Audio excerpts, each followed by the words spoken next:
Hello everyone, তোমাদের সরস্বতী পুজোর অনেক অনেক ভালোবাসা। দিনটা ৩রা ফেব্রুয়ারি ২০২৫ সাল, সোমবার সকাল সকাল আমি স্নান করে রেডি হয়ে বেরিয়ে পড়েছি স্কুলে সরস্বতী পুজো অ্যাটেন্ড করার জন্য। সেখানে গিয়ে দেখি অঞ্জলি তো এক পর্ব হয়েই গেছে, এবার যজ্ঞ শুরু হবে।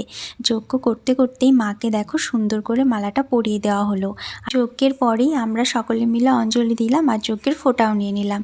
এবার স্কুলের এই সমস্ত আয়োজন ছাত্রছাত্রীরা মিলেই করেছে। আর এই ফুলের সাজটা দেখো, এটা কিন্তু সমস্তটাই ছেলেমেয়েরা করেছে, টিচাররা শুধু একটু হেল্প করে দিয়েছে। আর মা সরস্বতীকে দেখো কত সুন্দর লাগছে। এই একটা পুজো যেখানে ছেলেমেয়েদের একদমই বলতে হয় না স্নান করে অঞ্জলি দেওয়ার জন্য, তারা আগে আগেই রেডি থাকে। আর এগুলো হচ্ছে স্কুলের ছেলেমেয়েদের হাতের কাজ, যেগুলো সরস্বতী পুজোর দিন লাগানো হয়। আর এই যে দেখো, খিচুড়ি প্রসাদের আয়োজন করা হয়েছে, বাঁধাকপির আয়োজন করা হয়েছে, কিন্তু আমাদের খাওয়া হয়নি। আমরা মোমো আর ঘুগনি খেয়ে বাড়ি চলে আসলাম। বাই।